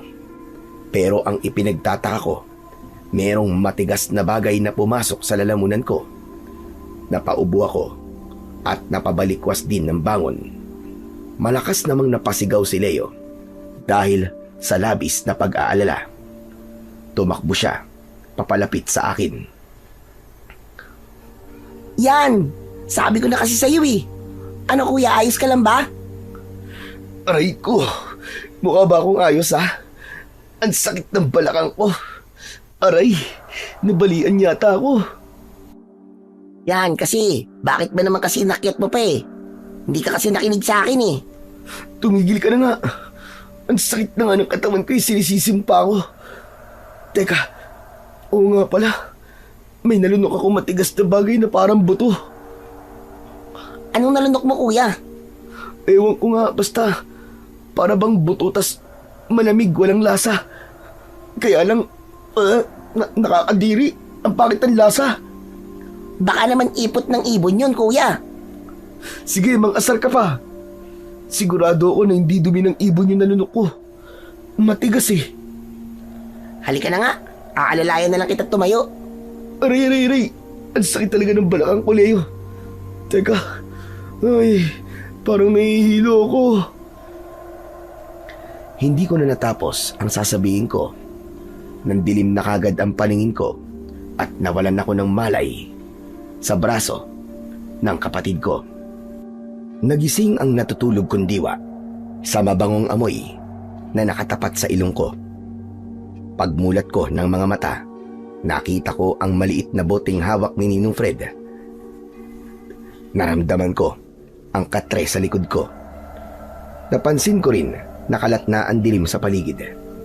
Indikasyong ilang oras akong nakatulog. Napabalikwas ako ng bangon at napatingin ako sa muka ni Ninong Fred. Bakas ang pagkadismaya sa mukha niya. Ador, ano bang pumasok sa isip mo at inakyat mong puno ng ilang-ilang? Mabuti na lang at hindi masyadong masama ang pagkakabagsak mo sa lupa. E paano kung nadali ka? E di tapos ang pangarap mo makapagiganti sa mga aswang. Pasensya na po kayo, Ninong Fred. Nakita ko po kasing maraming bulaklak sa dulo ng sangay. Ay nako, kaya inakyat mo. Kahit alam mong delikado. Hindi ka na naawa sa kapatid mo. Pinag-alala mo siya kanina ba? Pasensya na po. Pasensya. Yan ang hirap sa'yo eh. Pinapairal mo kasi ang tigas ng ulo mo. Pambihira ka naman, oo. Sana hindi na ito maulit ha, Ador. Opo, pasensya na po talaga, Ninong. Kuya, kumusta na ba ang pakiramdam mo? Ayos lang. Oh, ano yan? Ba't parang masama pa yata ang loob mo sa kapatid mo? Hindi po. Sus, kilala kita, Ador. Eh kasi naman po, nagsumbong pa po sa inyo eh. Bakit hindi magsusumbong? Eh natakot siya sa'yo kanina eh. Mabuti na lang at naroon si Daniel nang mangyari yun sa'yo. Kahit paano, natulungan niya ang kapatid mo. Bakit po? Nawalan lang naman po ako ng malay ah. Kuya, hindi ka lang nawalan ng malay kanina. Biglang uminit ang buo mong katawan at hindi ka namin mahawakan ni Mang Daniel. Kung di pa nga dumating si Mang Fred eh, hindi ka namin malalapitan eh. Teka, anong ibig mong sabihin, Leo? May nangyaring kakaiba sa'yo, Kuya Ador. Alam mo, akala ko talaga mamamatay ka na. Parang apoy ang katawan mo kanina eh. Tapos, nangahawakan ka na namin para pagtulungan buhatin. Bigla ka namang nagwala. Ang sabi mo pa nga ay merong mainit na bagay sa loob ng katawan mo. Ba't ganun? Wala akong maalala. Dahil sa malakas na enerhiyang bumalot sa katawan mo, hindi mo nakontrol ang sarili mo, Ador. Nangyari yon nang malunok mo ang mutya ng ilang-ilang. Ano po? Mutya ng ilang-ilang? Oo, mutya ng ilang-ilang. Ang tawag sa bagay na nalunok mo kanina. Ano po mangyayari sa akin? kung nalunok ko po ang bagay na yun. Madali mo nang mararamdaman ang presensya ng mga aswang. Mababahuan sila sa amoy mo. Manghihina sila. Ano po ang kahinaan ng mutya ng ilang-ilang, Ninong? Ang kahinaan naman ng mutya ng ilang-ilang ay ang perlas mismo ng pinuno ng mga aswang na dalag. Higit na mas malakas ang pangontra nila sa kapangyarihan ng mutya mo. Kaya kailangan mo pa rin gamitin ang kakayahang natutunan mo sa akin. Mang Fred, kung may mutya po ng ilang-ilang si Kuya Ador, may magagamit na po kami laban po sa mga alagad ng pinuno po ng mga aswang na danag. Di po ba? Tama ka, Leo. Pero kailangan pa rin ni Ador ng iba yung pag-iingat. Dahil baka malaman ng pinuno ng mga aswang ang tungkol sa mutya. Nakahanda po ako sa mangyayari sa akin, Ninong. Sana nga, Ador. Hala, sige na. Magpahinga na muna kayo magkapatid. Mamaya na lang po ako magpapahinga. Mahaba po ang tulog ko kanina eh. Lalabas po muna ako ng bahay para magpahangin. Sasama ako sa'yo, Kuya. Sige, kayong bahala. Magpahangin muna kayo. Nang pumasok si Ninong Fred sa silid niya, nagtungo naman kami sa labas ng bahay para magpahangin. Naupo kami ni Leo sa bangko na gawa sa tabla. Saka kami tumingin sa madilim na paligid. Pero hindi pa man kami natatagalang tumambay sa labas, ay bigla akong nakarinig ng malakas na sigaw ng babae mula sa kakauyan. Nagkatinginan kami ni Leo, kasunod ng pag-init ng buo kong katawan. Leo, humanda ka. Mapapalaban tayo. May aswang sa bahaging yun ng kakauyan. Paano mo nasabi, Kuya? Nagiinit ang katawan ko ngayon. Teka, sasabihin ba natin to kay Mang Fred? Wag na. Hayaan mo na siya magpahinga. Wala nang oras. Mukhang nasa panganib na ang buhay ng babae.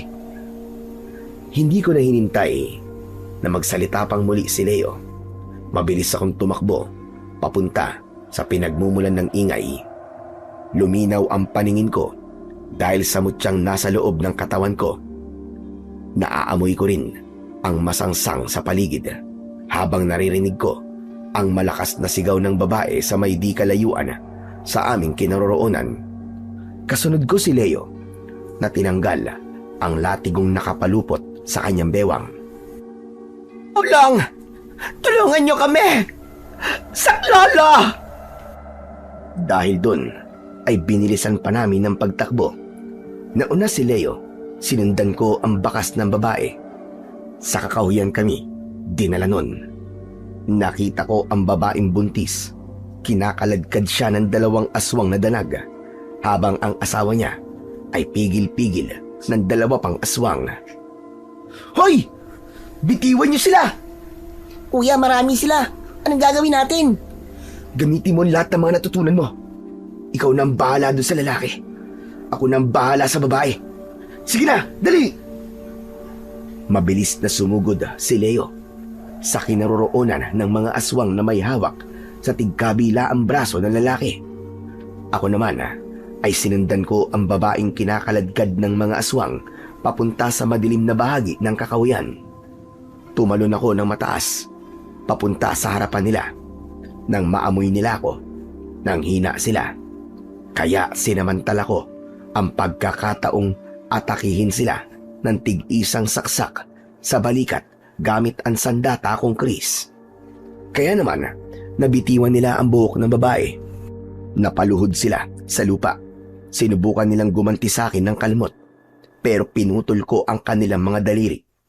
Tuluyan silang bumagsak sa lupa habang habol ang sarili nilang hininga. Nilapitan ko sila at agad kong nalaslas ang kanilang leg. Tumalsik ang kanilang dugo mula sa nakabukas nilang sugat. Hindi pa ako nasiyahan. Ibinaon ko ang talim sa kanilang dibdib. Umatungal ang mga ito dahil sa labis na sakit.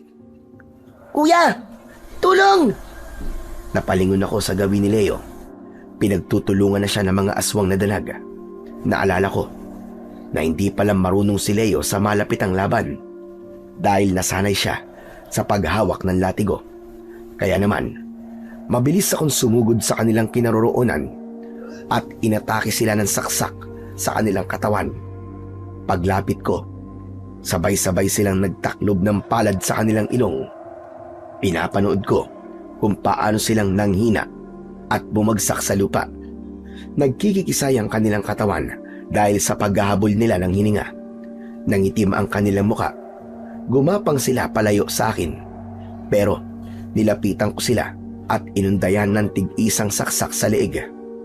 Tumagos ang talim sa lupa. Samantalang ang lalaking tinulungan namin ni Leo ay tumakbo para lapitan ang asawa niyang nakadapa sa lupa habang walang tigil sa pagsusuka. Mahal ko, ayos ka lang ba? Ayos lang ako, mahal ko. Hindi ko lang mapigilan ng pagsusuka. Nang maubos namin ang mga kalaban, nilapitan namin ang mag-asawa. Ate, ayos lang po ba kayo? Hindi. Sobrang baho ng dugo nila. Hindi siya ayos, iyo. Naglilihi kasi ang asawa ko. Kaya nasusuka siya kapag nakakakita ng dugo at nakakaamoy ng mabango. Naku kuya, lumayo muna tayo sa kanila. Siya nga pala. Maraming salamat sa tulong ninyo. Wala pong anuman, Manong. Sige po, lalayo po muna kami sa inyo. Dumistansya kami sa mag-asawa. Saka ako nagtanong. Siya nga po pala. Ano pong ginagawa niyo sa lugar na to? Gabing-gabi na po at delikado pa dahil po sa kalagayan po ng asawa niyo. Kanina pa kasi sumasakitan siya ng asawa ko. Kaya naisipan kong ipagamot siya. Malayo kasi ang pinuntahan namin. Kaya inabutan kami ng dilim sa daan. Ito lang kasi yung malapit na daan papunta sa bahay namin. Ganun po ba?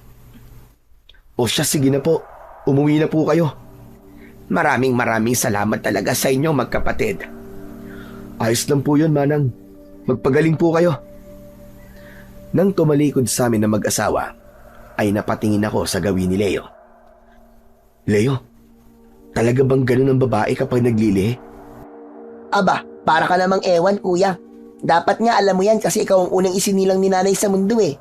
Siyempre dapat nakita mo kung paano naglihi si nanay habang ipinagbubuntis niya ako, di ba? Oo, nakita ko naman naglilihi si nanay. Pero sa umaga lang naman siya nagsusuka. Walang pinipiling oras ang paglilihi kuya.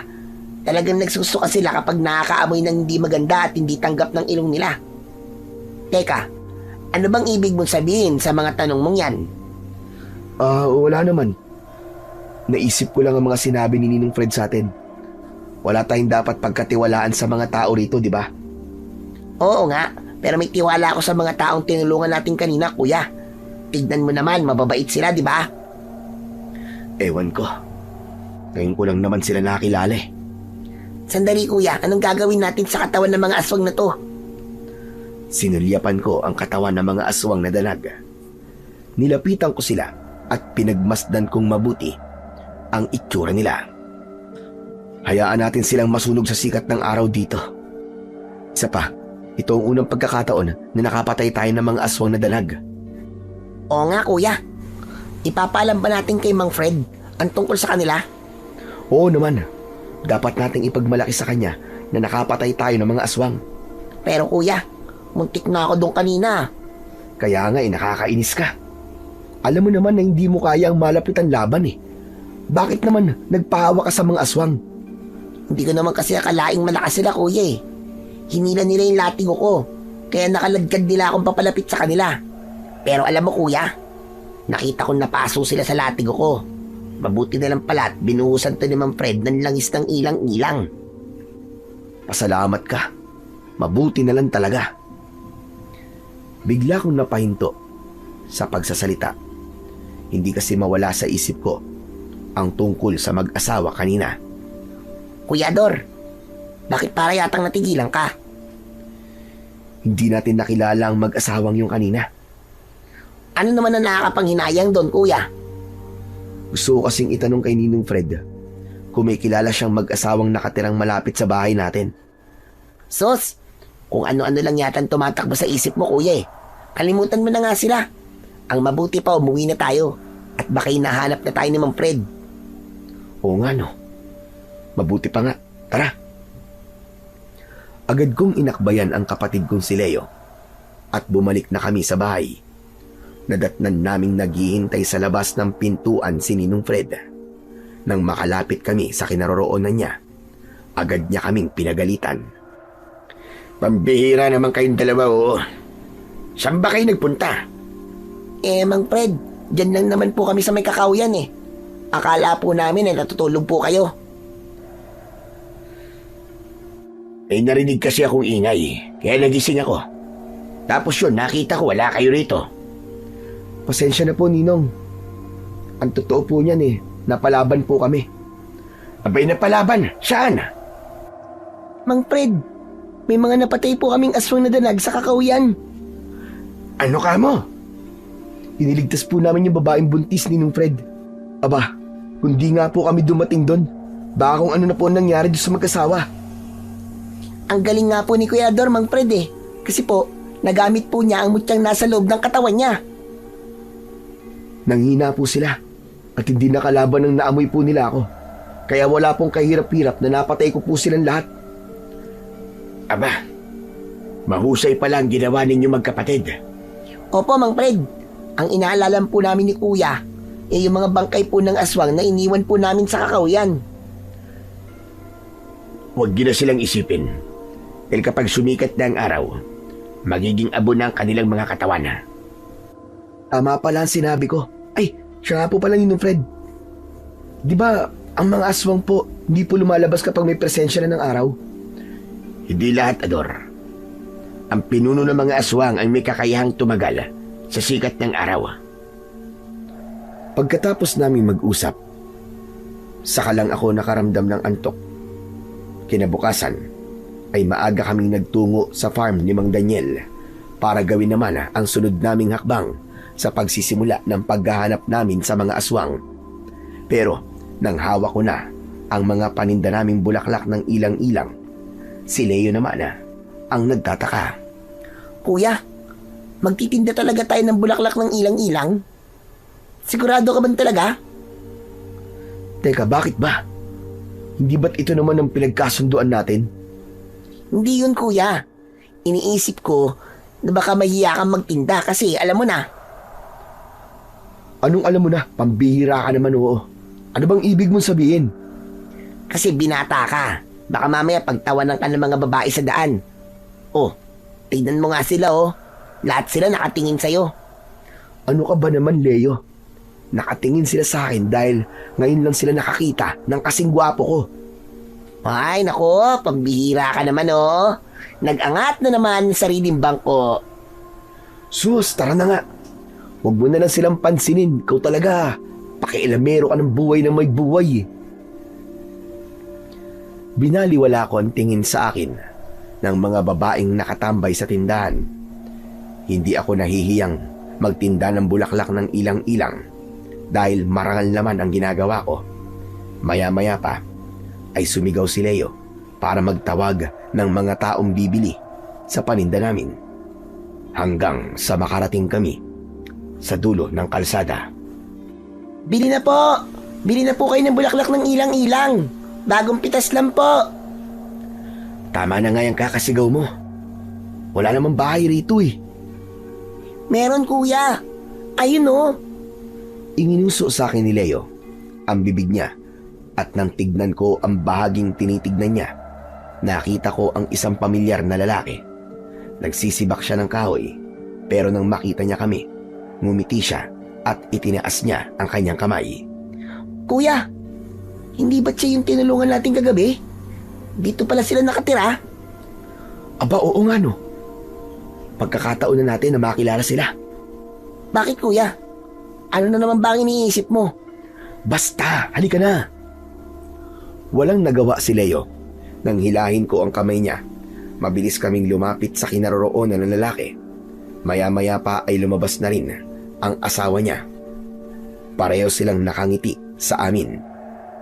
Pero nang makita ng babae ang dala ko, biglang nagbago ang ekspresyon ng mukha niya. Kaya naman, mabilis akong lumayo sa kanila at isinabit ko ang mga bulaklak sa tarangkahan ng bakuran nila. Pagbalik ko, saka ko sila kinausap. Nako, pasensya na po ah. Nakalimutan ko po na ayaw pala ng asawa niyo sa bulaklak po ng ilang-ilang. Nabigla lang siya sa amoy ng bulaklak na dala nyo. Teka, inilalako nyo ba ang mga bulaklak? Ah, opo. Hindi ko na po kayo aalokin bumili sa amin ng bulaklak dahil baka makasama pa po sa pinagbubuntis po ng asawa niyo eh. Naku, hindi naman. Magkano ba ang bulaklak at bibiling ko na? Pero paano po si... Ay, oo nga pala. Ano po pala ang pangalan niyo? Ako si Estong. Siya naman ang asawa ko na si Juanita. 2 buwan na kasi siyang buntis. Kaya sensitibo siya sa amoy ng mga bulaklak. Ah, ganun po ba? Ako naman po si Ador at siya naman po nakakabata akong kapatid na si Leo. Sigurado po ba kayong bibili niyo mga tinda namin bulaklak? Oo, Ador. Hindi ba, Juanita? Ah, oo. Bibili naming lahat ng paninda nyo. Sabi kasi sa amin ng albularyong tumingin sa akin, mainam daw na pangontra yan sa mga aswang. Ah, opo. Tama po kayo, Aling Juanita. Mabuti naman po at naisip niyo po ang bagay na yan. Aba, syempre, oo naman. Tamang-tama nga ang pagdating nyo eh. Dahil balak talaga naming bumili ng bulaklak sa farm ni Kuya Daniel. O paano po? Kukunin ko na po ba ang mga bulaklak sa tarangkahan ng bakuran nyo? Oo, Leo. Iabot mo na lang kay Estong. Agad na umalis si Leo para kunin ang mga bulaklak na nakasabit sa tarangkahan ng bakuran nila. Habang si Mang Estong naman ay mariin ang pagkakatitig sa akin. Alam mo, Ador, para bang nakita na kita eh. Hindi ko lang maalala kung saan kita unang nakita. Nako, baka kamukha ko lang po yun. Dayo lang naman po kami rito eh. Hindi naman kita sa lugar na to nakita, kundi sa karatig baryo. Sa baryo na Santa Mabini. Ewan ko lang kung ikaw ba yun. Bigla kong kinabahan. Hindi ko alam kung sasabihin ko bang doon talaga kami nakatira. Pero dahil naalala ko ang sinabi ni Ninong Fred, mas pinili ko na lang na magsinungaling. Nako, nagkakamali po kayo. Hindi po kayo, Mang Estong. Malayo po ang baryong to sa lugar po na pinanggalingan namin. Isa pa, taga Batangas po ako eh.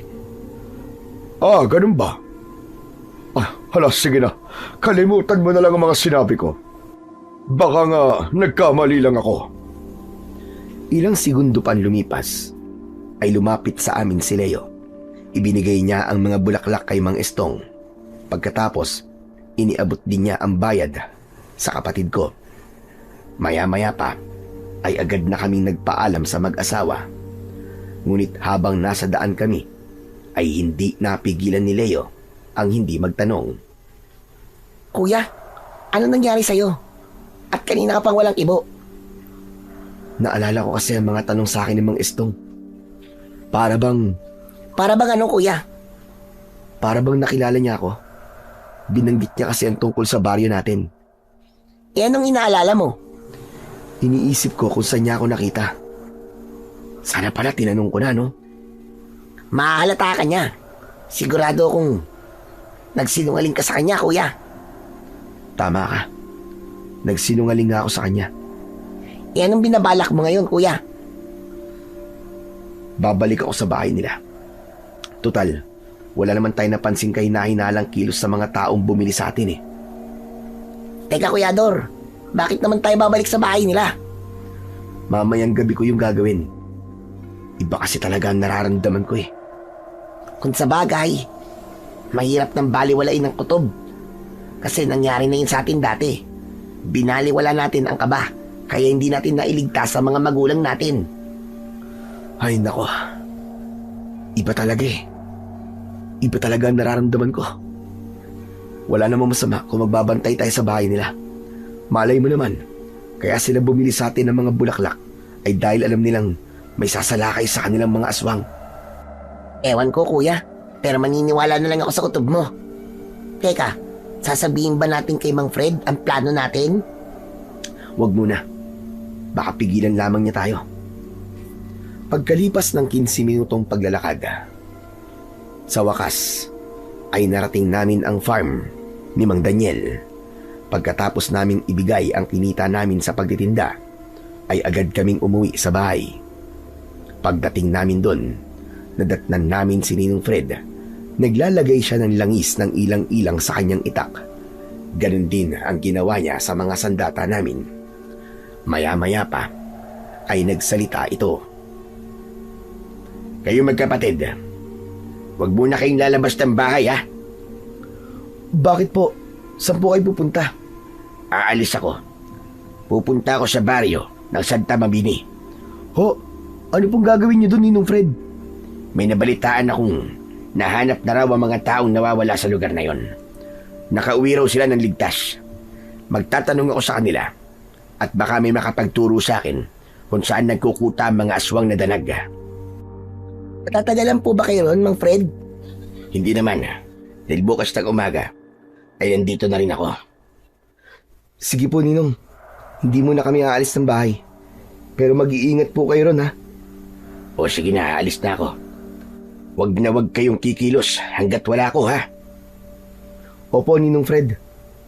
Isarado niyo mabuti ang pinto at mga bintana. Sige po. Nang makaalis si Ninong Fred, saka kami nag-usap ng kapatid kong si Leo. Kuya, talaga bang ilihim natin kay Mang Fred ang tungkol sa plano natin? Oo, Leo. Kaya humanda ka mamayang gabi. Aalis tayo. Ilang oras din kami naghintay bago kumalat ang dilim sa paligid. Naghanda kami sa pagpunta roon. Nang handa na kaming pareho, saka kami lumabas ng bahay. Lamang ako kay Leo dahil malinaw ang paningin ko sa dilim.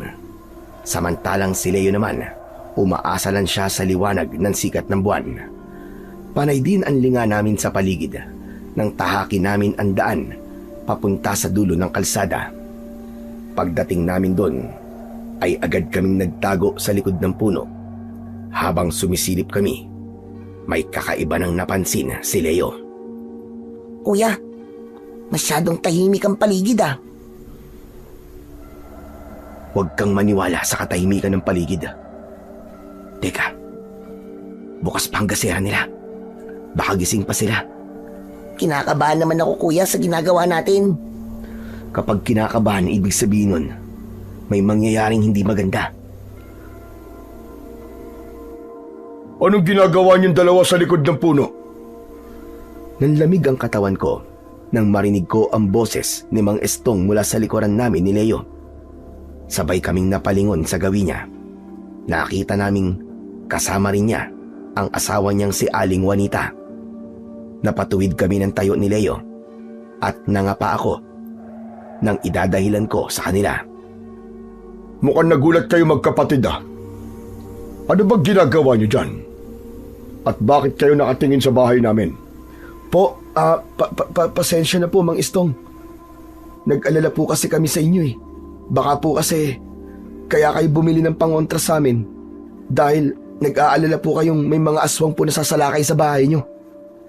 Mabuti na lang at nakaisip ako ng magandang dahilan. At batay sa ekspresyon ng mukha nila, naniwala sila sa sinabi ko. Ah, ganun ba? Opo, Manang Juanita. Bumili po kasi kayo sa amin ng bulaklak ng ilang-ilang eh. Kaya naisip po naming bantayan po kayo. Tama ka, Dor. Nag-aalala nga kami mag-asawa na baka may sumalakay ng mga aswang sa bahay namin. Bakit nga po pala kayo nasa labas ng bahay niyo, Mang Istong? Gabi na po at delikado pa. Paano ba naman to si Juanita? Pinagkamalan kayong mga aswang. Nakita namin kayong nagtago sa likod ng puno. Hindi namin kagad kayo nakilala eh. Tama si Estong. Pasensya na. Pinagkamalan ko kayong mga aswang. Ang mabuti pa sumama na kayo sa amin sa bahay para makapagkape muna kayo. Naku, wag na po. Uuwi na rin po kami. At nakita po namin kayong ligtas. Okay na po yun. Nako, hindi pwedeng hindi kayo sumama sa amin. Magtatampo ako sa inyo. Sige na, pagbigyan niyo na ang asawa ko. Mahirap paindian ang naglilihi. Sige na nga po. O paano? Halina kayo. Pasimpleng siniko ako ni Leo sa tagiliran nang sumunod kami sa paglalakad. ng mag-asawa. Sa pagkakataon yun, wala naman akong naramdamang kakaiba sa kanila. Kuya, ano bang tumatakbo sa isip mo at pumayag ka sa gusto nila? Nakakahiya, nahuli nila tayo. Bakit? Hindi naman sila nakalata, di ba? Siya nga pala, wala ka bang nararamdamang kakaiba sa katawan mo? Wala eh. Maliban sa kaba. Nag-aalala ako, kuya. Magsasalita pa sana si Leo, pero tumingin na sa amin ang mag-asawa. Nandito na tayo. Pumasok na tayo sa loob ng bahay. Halina kayo. Kagad kaming pumasok sa loob ng bahay. Maganda ang loob, maaliwalas, at sinauna ang estilo. Maya-maya pa ay pumasok sa loob ng kusina si Aling Juanita. Naiwan naman si Mang Estong at pinaupo niya kami sa bangko. Dito lang kayo ha, may kukunin lang ako. Hintayin nyo na lang ang kapeng itinitimpla ni Juanita para sa inyo. Maraming salamat po, Mang Estong. Wala yon. Tumatanaw lang kami ng utang na loob sa inyo magkapatid. Sige na, maiwan ko na kayo rito. Sige po. Nang maupo kami ni Leo sa bangko, napatingin ako sa lumang aparador na nakatayo malapit sa pintuan ng silid ng mag-asawa. Para bang may malakas na puwersang humihila sa akin para tignan yon. Kaya naman, tumayo ako at nilapitan ito. Kuya, anong gagawin mo? Huwag ka maingay. Basta, magbantay ka lang dyan. Nanginginig ang kamay ko nang hawakan ko ang seradura ng pinto ng aparador. Hinila ko yun at naamoy ko kagad ang mabahong singaw mula sa loob ng aparador. Nang buksan ko yun, nakita ko ang mga nakahilerang garapon sa estante nito. Hindi ako nakapagsalita nang makita ko ang mga matang nakalutang sa kulay berdeng likido sa loob nun. Dahil doon, taranta kong naisira ang pinto at bumalik ako sa upuan sa tabi ni Leo. Kuya, ano nakita mo? Nakita ko ang mga matang koleksyon nila mula sa mga biktima nila. Ano? Tama ang kutob ko, Leo. Aswang ang mag-asawa na yan. Sila ang dalawang aswang na tumakas at pumatay sa mga magulang natin. Sigurado ka ba, kuya? Oo. Dahil kitang-kita ko ang mga garapon sa loob ng aparador. Namilog ang mga mata ni Leo nang marinig niya ang mga sinabi ko. Kaya siguro hindi sila nararamdaman ng mutya sa katawan mo. Dahil sila ang pinuno ng mga aswang na danag na matagal na nating hinahanap. Oo, tama ka, sila nga yun. Humanda sila. Pagbabayaran nilang ginawa nila sa mga magulang natin. Nanginig ang buo kong katawan na. Dahil sa labis na galit, mas tumindi pa yon nang makita kong lumabas mula sa kusina si Aling Juanita. Dala niya ang 2 tasang kape at inilagay niya yon sa ibabaw ng lamesa. Sige na, uminom na kayo ng kape. Salamat po, Aling Juanita. Ako ang dapat na magpasalamat sa inyo. Teka, saan ba nagpunta si Estong? Lumabas lang po siya sandali. Ah, ganun ba? O hala, sige na. Maiwan ko na muna kayo rito. Pupuntahan ko lang si Estong. Nang tumalikod si Aling Juanita sa amin, agad kong itinapon ang kape sa sahig. Ganun din ang ginawa ni Leo. Maya-maya pa ay narinig namin ang pamilyar na boses ni Ninong Fred mula sa labas ng bahay. Nagkatinginan kami ni Leo. Bitiwan niyo ako! Ibalik niyo sa akin ang itak ko! Pagkatapos naming marinig ang boses ni Ninong Fred, sa kusina kami dumaan at sinilip namin mula sa likod ng bahay ang nangyayari sa labas. Inihanda ko ang sandata ko na Chris. Si Leo naman, tinanggal niya sa bewang niya ang latigo. Kuya, biyag nila si Mang Fred. Anong binabalak nilang gawin? Saka paanong nakarating dito si Ninong Fred? Sa tingin ko, kuya, inabangan siya sa daan. Maya-maya pa ay nakita naming lumabas si Aling Juanita at nagsalita ito. Ang buong akala mo ba ay makapagtatago ka sa amin ng matagal? Pakawalan niyo ako! Mga halimaw kayo! Sandali, Juanita. Sinong naiwan sa magkapatid sa loob? Ha? Ano ka mo? Anak ng putya, oo. Di ba sabi ko bantayan mo ang kilos nila? Pasensya na. Nawala sa isip ko. Pero wag kang mag-alala. Baka nakatulog na sila dahil sa inilagay kong pampatulog sa kanilang kape. Sino magkapatid ang tinutukoy nyo? Sino pa ba? Eh di yung mga anak ng mag-asawang pinatay namin. Mga hayop kayo. Anong ginawa nyo sa kanila? Pinatulog lang namin sila. Nahuli ko kasi nagmamatsyag sa bahay namin. Nagtataka ko kung bakit nila ginawa yun. Yung pala, sila ang mga anak ni Ignacio at Milen. Tama ba? Nagtataka ka siguro kung bakit nakilala ko mag-asawang yun, ano? Simple lang. Pinatay namin sila para bigyan ka ng babala. Anong sabi mo, hayop ka? Masyado mong pinakikialaman ng mga alagad ko.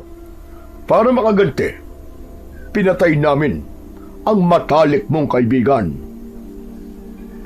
Mas lalong nagwala sa galit si Ninong Fred nang marinig niya ang sinabi ni Mang Estong. Walang kaalam-alam ang mag-asawa na nakikita namin ang mga pinaggagawa nila. Maya-maya pa ay bigla kong naramdaman ang pag-init ng katawan ko. Paglingon ko sa likuran namin ni Leo, nakita ko ang mga aswang na danag. Nakita nila kami at akma na sanang aatake sa amin. Mabuti na lang, agad na naihagupit ni Leo ang hawak niyang latigo. Tumama yon sa leeg ng mga aswang, kaya bumagsak sila sa lupa. Dahil doon, nakuha namin ang atensyon ng mag-asawa. Gulat na gulat ang mga ito nang patayin namin isa-isa ang kanilang mga alagad. Ang dalawang aswang naman na may hawak sa tigkabila ang braso ni Ninong Fred ay inatake nito ng suntok at sipa, kaya nakatakas siya sa kamay ng mga aswang. Magsikalat kayo, mga inutil! Sumugod sa aming kinaroroonan ang mga alagad ni Mang Estong. Ngunit hindi pa sila halos nakakalapit sa amin ay nanghina na ang mga ito. Naamoy nila ang mutya ng ilang-ilang sa loob ng katawan ko. Agad silang hinagupit ng latigo ni Leo. Tinamaan sila sa muka at dibdib.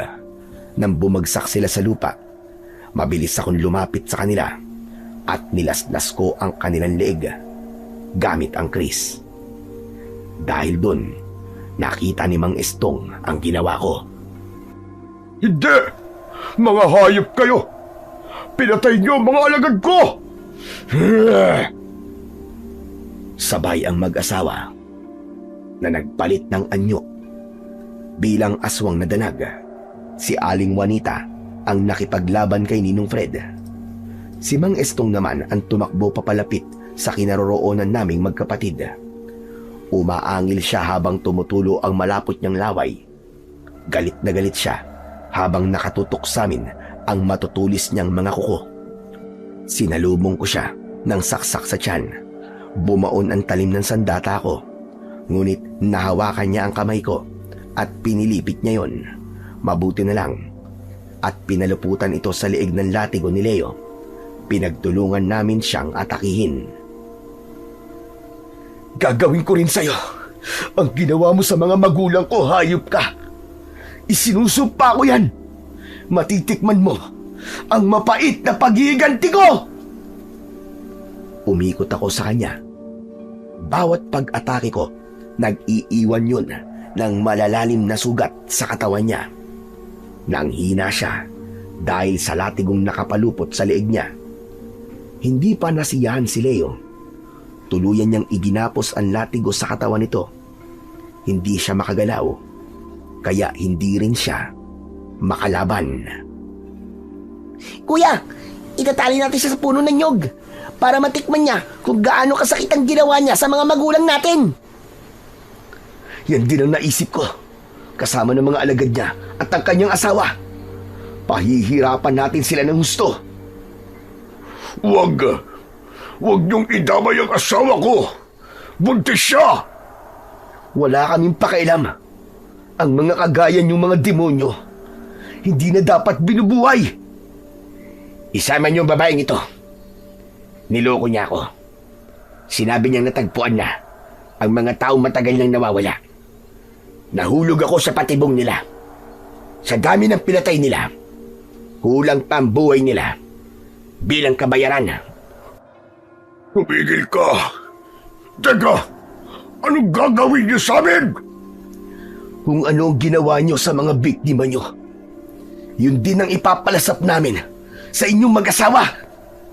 Hindi! Wag! Wag! Wag niyong idamay ang asawa ko! Ang mga magulang namin, wala silang kasalanan sa inyo, hindi ba? Naawa ba kayo sa kanila? Di ba tindi? Kaya humanda kayo sa amin ngayon. Hahatulan namin kayo base sa pagkakasala nyo. Pumasok sa loob ng bahay si Ninong Fred at kinuha niya ang lubid, pati na ang mga bulaklak ng ilang-ilang na binili ng mag-asawang aswang sa amin. Pagbalik ay ginapos niya ang katawan ni Aling Juanita sa punong katabi ni Mang Estong. Pinaluputan ang mga ito ng tali upang hindi sila makatakas.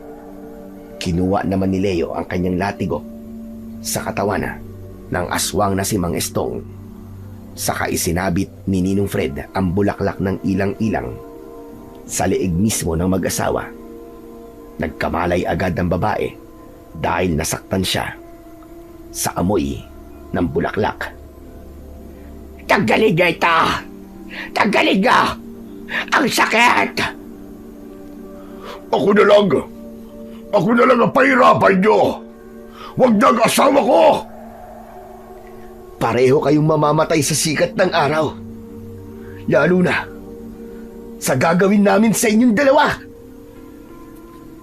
Lumapit si Leo kay Aling Juanita at ibinuhos niya ang langis sa buo nitong katawan. Nagkikikisay ang katawan ni Aling Juanita dahil sa sakit at lumitaw ang usok sa balat nito. Hindi na napigilan ni Leo ang galit. Pinaghagupit niya ng hataw ng latigo ang katawan ng babae. Ganon din ang ginawa niya kay Mang Estong at sa mga alagad nito. Ako naman ngayon ang magpaparusa sa inyong lahat, lalong-lalo na sa inyong mag-asawa. Lumapit ako kay Mang Estong. Hinawakan ko ang kamay niya. Agad kong pinutol ang mga daliri niya. Napasigaw siya ng malakas dahil sa labis na sakit. Tama na! Tama na! Ang sakit na! Hindi ko na kaya! Ganyan din ang ginawa mo sa mga magulang ko, di ba? Tandang-tanda ko yun. Kung paano mong pinutol at sinipsip ang daliri nila. Dinukot mo rin ang mga mata nila. Winakwak mo pa ang tiyan. Kaya yun din ang ipaparanas ko sa inyo. Sa inyong lahat na may kinalaman sa pagkamatay ng mga magulang namin. Dinukot ko rin ang mga mata ni Mang Estong gamit ang matalas kong kris. Halos magpapapadyak siya sa sobrang sakit. Nakita ko rin kung paano mong hinugot ang lamang loob ng mga magulang ko, demonyo ka. Kaya yun din ang gagawin ko sa'yo. Tama na! Tama na! Parang awa mo na! Naawa ka ba sa mga magulang namin, ha? Sa huling gagawin ko sa'yo, hayop ka. Tsak, yun lang magiging katapusan mo. Mamamatay ka na! Malakas kong sinaksak ang kris sa tiyan ni Mang Estong. Halos nagkandaihi siya sa salawal dahil sa labis na sakit. Inikot ko sa loob ng kanyang tiyan ang talim nito. Saka ko winakwak ang tiyan niya. Pumatak ang luha sa mga mata ko. Dahil yun mismo ang nangyari sa mga magulang ko. Hinugot ko rin ang lamang loob niya. Samantalang si Aling Juanita naman, umiiyak siya habang pinanonood niya ang nangyayari sa asawa niya. Si Ninong Fred, nakatalikod siya sa amin. Ayaw niyang makita ang ginagawa ko sa pinuno ng mga aswang. Tama na! Tama na, Dor! Huwag mong patayin ang asawa ko! Isa ka pa! Kasama ka nila sa mga pumatay sa mga magulang namin. Kaya hindi kami makakaramdam ng awa sa inyong mag-asawa. Mga demonyo kayo! Mga demonyong kampo ng kadiliman! Ubod lakas na pinaghahampas ni Leo ng latigo ang katawan ni Aling Juanita.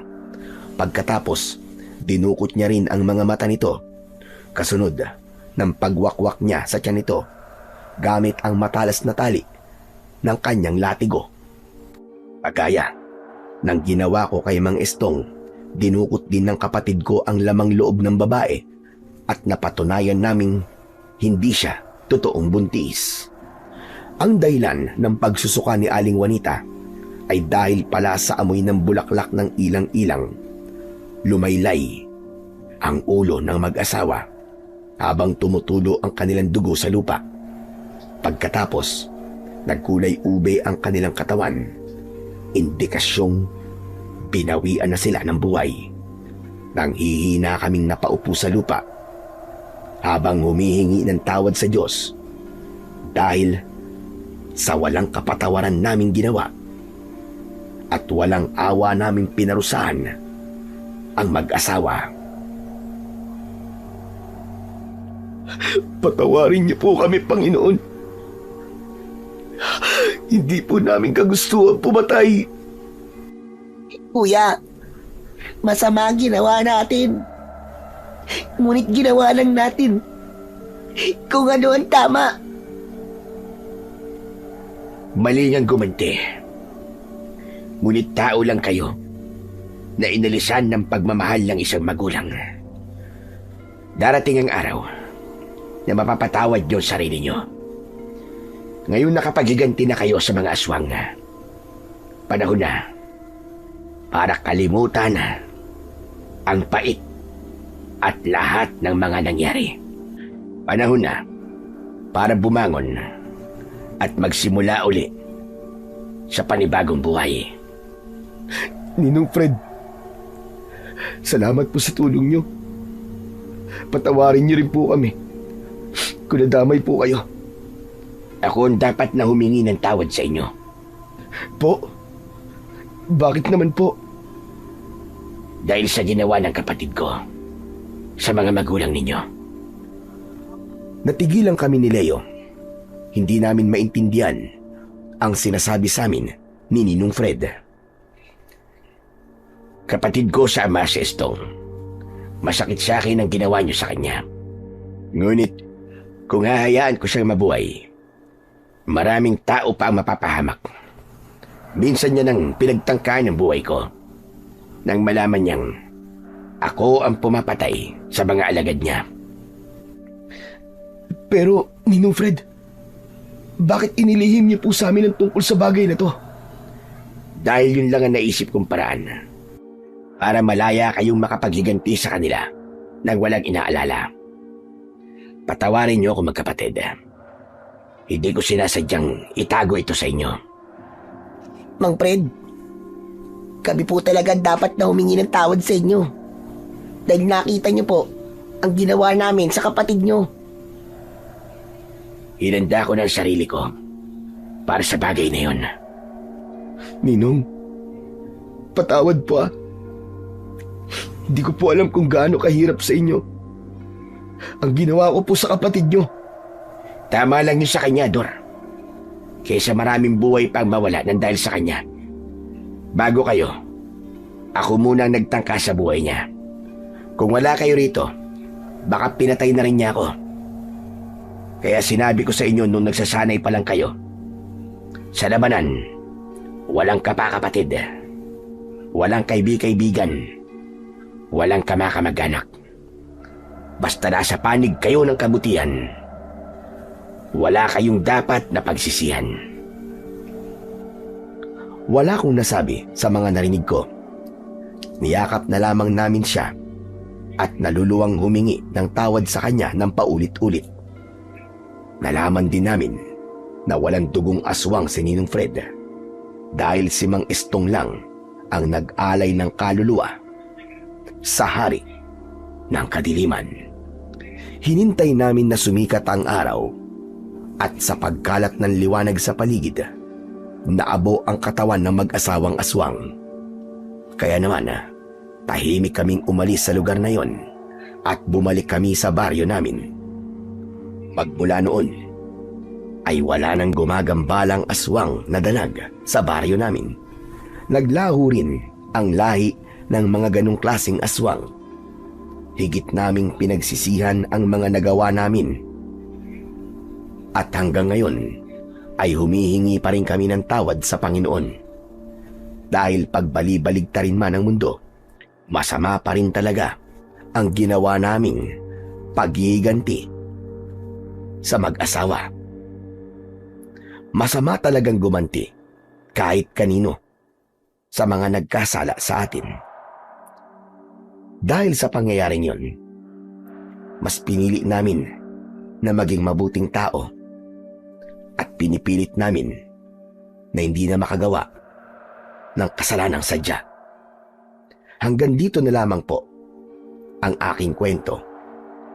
At sana po ay may napulot po kayo na magandang aral. Hanggang sa muli. At sana po ay pagpalain po kayong lahat ng Diyos na may kapal.